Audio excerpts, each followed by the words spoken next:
அனைவருக்கும் வணக்கம். நான் வெள்ளக்கோவில் ஜோதிடர். திருவாசகம் என்னும் தேன், திருவாசகம் என்னும் பொக்கிஷம், இன்னும் என்ன வேணாலும் சொல்லலாம். ஏன்னா திருவாசகம் அப்படிங்கிறது ஒரு சாதாரண நூல் கிடையாது. அந்த திருவாசகத்தை பாடினவங்க எவ்வளோ பெரிய மகான்கள், எவ்வளோ பெரிய தெய்வ பிறவிகள் அப்படிங்கிறது நம்மளுக்கு தெரியும். அப்படிப்பட்ட பாடலை நம்ம பாடணும் அப்படின்னா, அதாவது நம்மளுடைய வாழ்க்கைக்கு தேவையான 12 பாவத்துக்கும் ஏற்ற மாதிரி அந்த பதிகத்தை கொடுத்துருக்காங்க.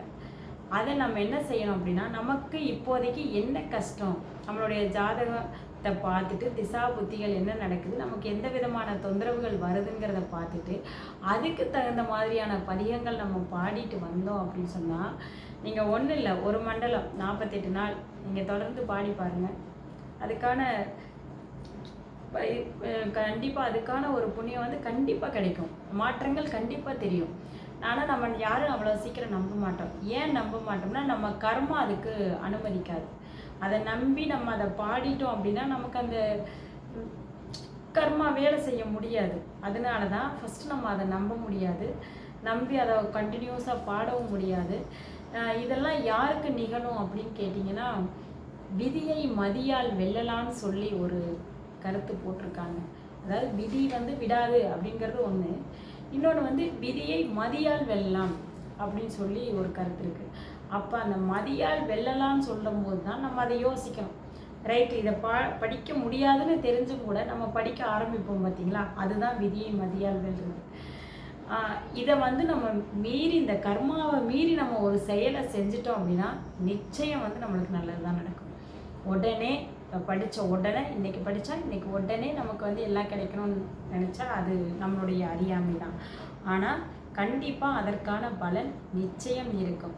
ஏன்னா இதை நான் மனசார படித்து இதை அனுபவித்து வந்த ஆள். இல்லைன்னா நான் சொல்லவே மாட்டேன். ஏன்னா என்னுடைய இளமை பருவம் அப்படிங்கிறப்ப நான்லாம் பெரிய கஷ்டப்பட்ட ஆள்.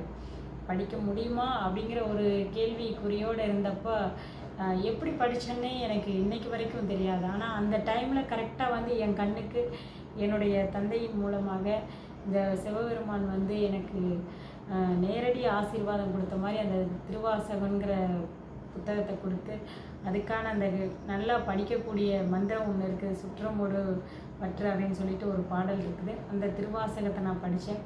இன்றைக்கி நல்லா உச்சகட்டமான படிப்பை நான் படிச்சிட்டேன். இன்றைக்கி நான் எந்த ஃபீல்டுக்கு போனாலும் என்னால் வேலை பார்க்க முடியும். அந்த மாதிரியான ஒரு நல்ல ஒரு கல்வியை நான் கற்றுக்கிட்டேன். அப்படிங்கிறப்போ அதை நம்ம அனுபவித்து பார்த்தா தான் தெரியும். ஒவ்வொன்றையும் நம்ம பாராயணம் செஞ்சு பார்த்தோம்னா அதுக்கான பலன் நிச்சயம் கிடைக்கும். அதை நம்ம ஸ்ட்ராங்காக சொல்ல முடியும். அப்போ நம்ம என்ன செய்யணும் அப்படின்னு சொன்னால், ஃபஸ்ட்டு நம்பிக்கை வச்சுக்கணும். நம்பிக்கை வச்சுட்டு இதை படித்தே ஆகணும் அப்படிங்கிற ஒரு பெரிய கொள்கையை நம்ம வச்சுக்கணும். அப்போ தான் அதை செய்ய முடியும். செஞ்சால் நிச்சயம் பலன் கிடைக்கும்.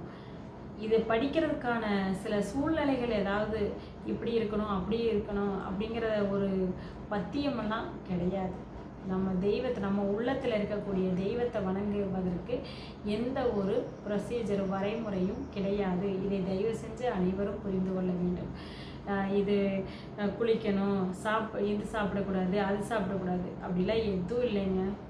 தெய்வத்தை மனசார நினைக்கிறதுக்கு, அதான் சொல்கிறேன், நம்ம உள்ளத்தில் இருக்கக்கூடிய தெய்வத்தை வணங்குவதற்கு நம்ம எதுக்கு இந்த ஃபார்மாலிட்டிஸ் எல்லாம், அதையெல்லாம் விட்டுருங்க. மந்திரம் படிக்கிறீங்களா, உட்காந்து உங்களுக்கு ஃப்ரெஷ்ஷாக மனசு ஃப்ரெஷ்ஷாக இருக்குதா, உட்காந்து படிக்க ஆரம்பிச்சிருங்க. அதில் யோசிக்கவே வேண்டாம்.